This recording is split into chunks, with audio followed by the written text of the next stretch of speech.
There's a kind of silence that hurts more than an argument. It's not yelling, it's not insults, it's not a fight.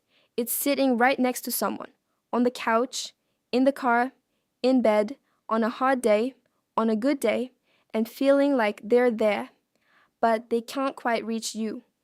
You show affection, you give compliments, you try to create connection, and what comes back is lukewarm, a half response, a joke, a stop, a quick tap, or nothing. That's where the confusion starts, because the person might still be present. Sometimes they work, help out, handle things, show up when something needs doing.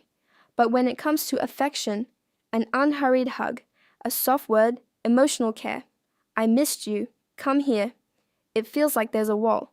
And that says a lot about the psychology of people who never show affection.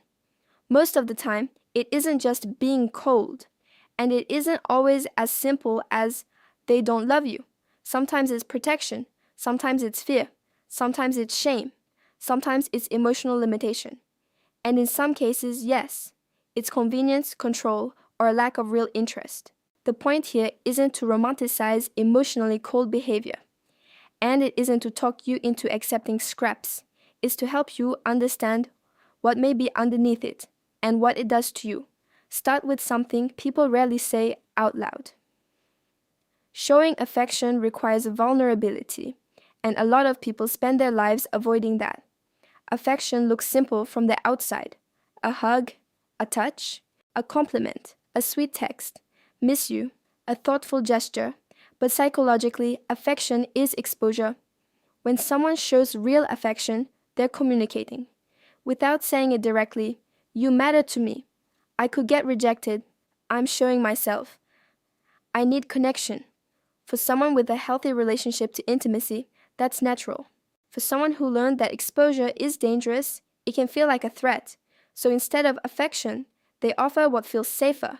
Practical help, humor, distance, irony, silence, control.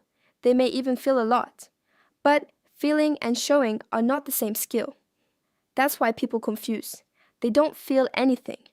When sometimes the real issue is, they don't know how to get past their own defenses. Often, it's not a lack of emotion. It's fear of what affection triggers. Some people never received affection in a safe way. They got affection mixed with demands, with intrusion, with manipulation, with guilt, with abandonment afterward. So the brain learns an unhealthy association. Affection equals risk. As adults, it becomes a common pattern. The person wants connection, but as soon as things get emotionally close, they cool off, they change the subject, they make a joke, they shut down, they disappear, they get weird. It can look like they lost interest overnight, but a lot of the time, it's not sudden disinterest. It's emotional activation. Intimacy shows up, and the nervous system answers with defense. That's why some people are great in the beginning, when it's light, flirty, chemistry, casual dating, and struggle when the relationship requires depth, consistency, and visible affection. Shallow is easy, intimacy is where they freeze. There's a central piece here, emotional shame. A lot of people who don't show affection feel embarrassed about seeming soft, needy, corny, clingy, weak, or too emotional. So they hold back. Even when they want to hug, they stop themselves. Even when they want to compliment you, they turn it into teasing. Even when they miss you, they send a meme instead.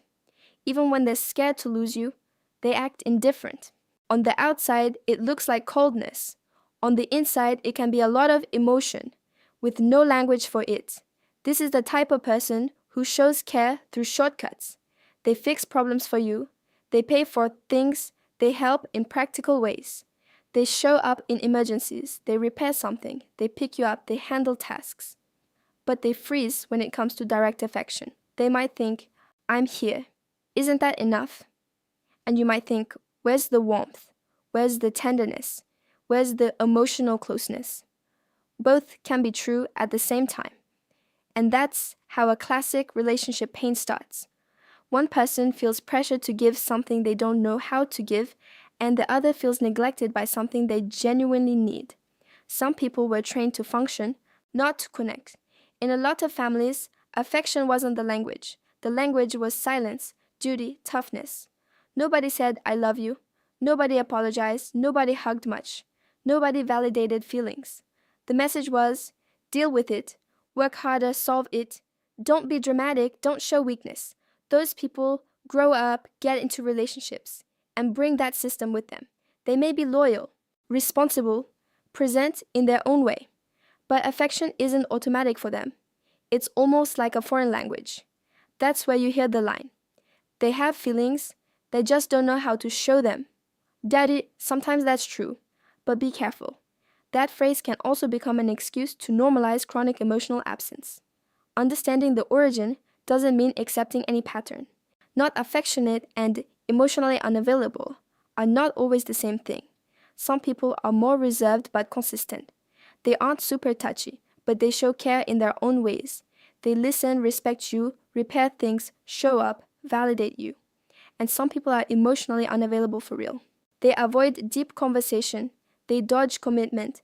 They don't repair when they hurt you. They call you dramatic when you ask for affection. They give you crumbs and disappear. They disappear and come back. Like nothing happened. They keep you confused constantly. The first situation can be workable if there's willingness. The second one wears you down.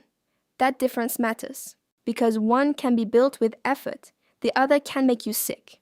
Affection is also a language of safety. When someone shows consistent affection, your body understands, I can relax. It's not just romance, it's emotional regulation. A touch, a soft sentence, a caring message, a look that says, I'm here. That helps the nervous system come out of alert mode. That's why a lack of affection hits so hard. It isn't being too needy. A lot of the time, it's your body looking for basic signals of connection. And when those signals don't come, you start compensating. You ask more, you explain more, you do more, you give more affection to see if it comes back. You become the emotional translator of the relationship.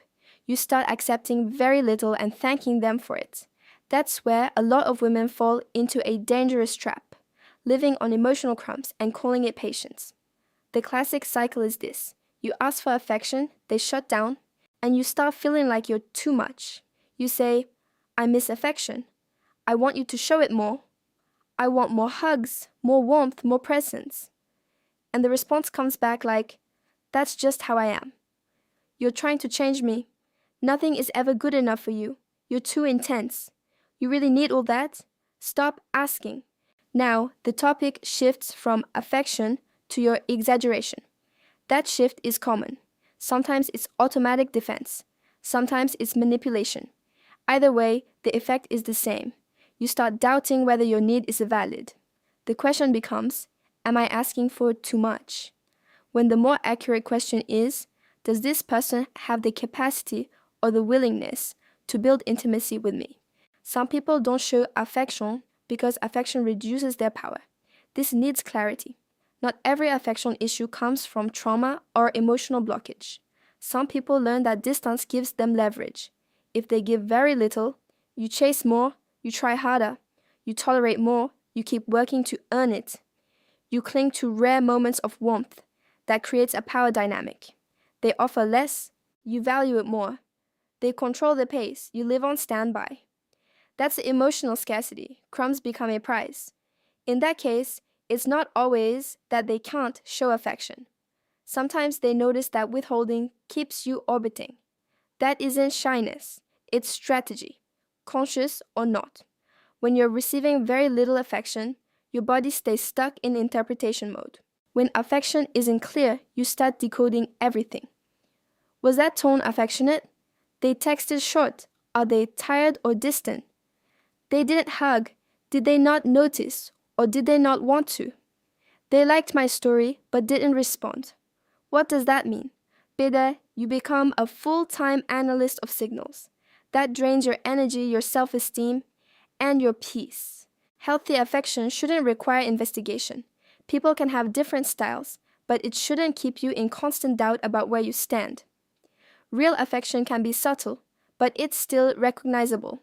There's a difference between being low-key and being unavailable. Being low-key is Not performative, not posting everything, not saying I love you, every hour showing love in calmer ways. Being unavailable is avoiding intimacy, withholding affection when you need it, punishing vulnerability, treating warmth like weakness, leaving you emotionally alone inside the relationship. A lot of people mix those profiles up and spend years respecting someone's style. Yeah, when in practice, that person just isn't available to build the kind of bond they claim to want. Sometimes they think affection is a small thing, but for you it's basic. Some people say it's not a big deal. Do you really need touch that much? Why do we have to say it out loud? But for a lot of people, affection isn't optional. It's foundational. It's how the relationship breathes. Without it, the relationship might stay standing on paper, but it dries out on the inside.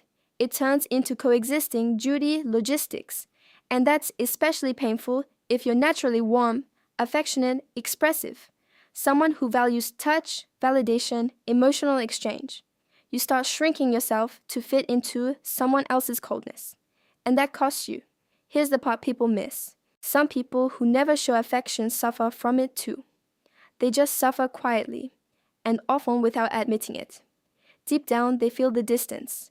They feel that something doesn't deepen. They feel relationships don't become secure, but they can't tolerate the exposure required to change. They want connection without vulnerability, love without emotional risk, closeness without being seen. But that doesn't exist. Eventually, it shows up as shallow relationships, frustrated partners, repeated breakups, and a reputation for being cold, closed off, difficult. And a lot of times they say, "Nobody understands me," when part of the problem is, I can't show myself. So what do you do when you love someone who doesn't show affection? First, stop guessing and start watching patterns, not isolated moments. Even an unavailable person can have a sweet day sometimes.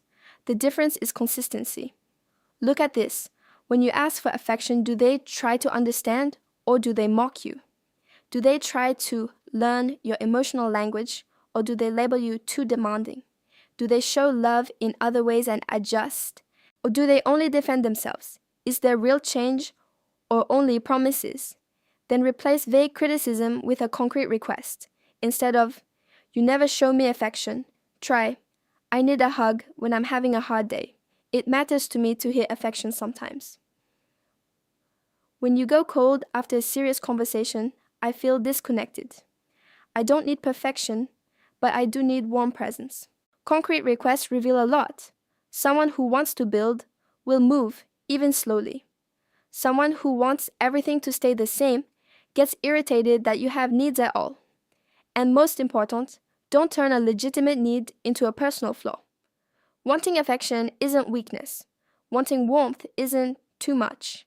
Wanting to be treated with emotional care isn't being extra. That's human. The boundary a lot of women need to remember is this: understanding someone's psychology cannot become your emotional prison. You can understand that they had a hard history, a block, trauma, a cold family system, emotional shame, fear of intimacy, and still conclude, "I can't live without affection." Both can be true. Compassion is not self-abandonment. The takeaway is straightforward. People who never show affection may be showing fear of vulnerability, emotional blocking, shame around feelings, lack of affectionate skill, a family pattern of coldness, a need for control, or simple unavailability. But regardless of the cause, the effect on you matters, because relationships aren't only about intention, they're about lived experience. It isn't enough for someone to feel it.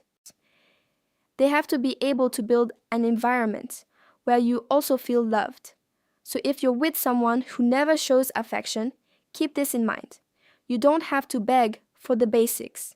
You don't have to translate love by yourself. You don't have to live on crumbs and call it maturity. Affection isn't a luxury. Affection is a bond language. And when it's missing all the time, it's not just the romance that suffers, it's your peace,